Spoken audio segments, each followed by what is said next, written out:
Cold ড্রিঙ্কসের toothpaste দিন, আপনার হাজার হাজার টাকা বেঁচে যাবে। ভাবছেন কেন টুথপেস্ট দেব? এটা তো নষ্ট হয়ে যাবে। আমি আমার দাদিমাকে দেখলাম কোল্ড ড্রিঙ্কসের টুথপেস্ট দিছিল। আমি বলছিলাম, কি গো দাদিমা, তুমি কোল্ড ড্রিঙ্কস আর টুথপেস্টটা নষ্ট করছো কেন? দাদিমা একটু রেগে গিয়েই বলল, কিচ্ছু নষ্ট হচ্ছে না, চুপচাপ দেখতে থাকো। দেখলাম খুব ভালো করে ঝাঁকিয়ে নিয়ে বাটির ভিতরে রেখে খুব সাবধানতার সাথে এটা খুলে নিল। এরপরে সবটুকু ঢেলে দিয়ে বোতলটা সাইডে রেখে দিল। এখন মেশাতে শুরু করেছে।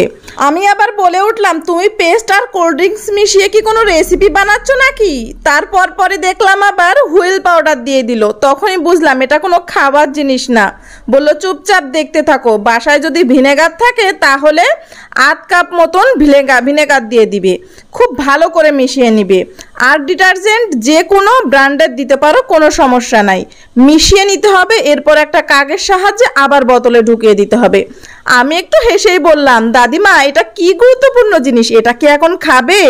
বলল, না, এটা অনেক গুরুত্বপূর্ণ জিনিস, তবে এটা খুব ভালো করে মিশিয়ে নিতে হবে। যত ভালো করে মিশবে তত বেশি কার্যকারী হবে। বললাম, কি কাজ করবে? বলল, এই দেখ, এই যে হাঁড়ি পাতিলের অবস্থা তো আমাদের খারাপ।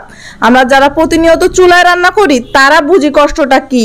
চুলার কালি তো উঠতেই চায় না। চুলা অথবা গ্যাসের যে কোনো কালি, এটা অল্প একটু লাগিয়ে খুব ভালো করে একটু ঘষে নিলেই এটা চকচকা হয়ে যাবে। আর এটা বানিয়ে 1 থেকে 1.5 মাস সংরক্ষণ করা যাবে। আর এটা দিয়ে খুব সহজেই ময়লা উঠবে। দেখ কতটা ময়লা উঠেছে।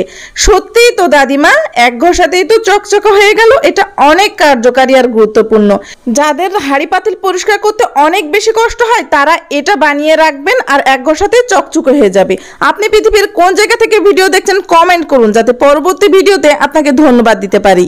এটা অন্যের উপকারে আসতে পারে, তাই ভিডিওটি দ্রুত শেয়ার করে দিন। আর এরকম তথ্যবহুল ভিডিও পেতে চিলি ফুড হাউসকে লাইক এবং ফলো করুন। ধন্যবাদ।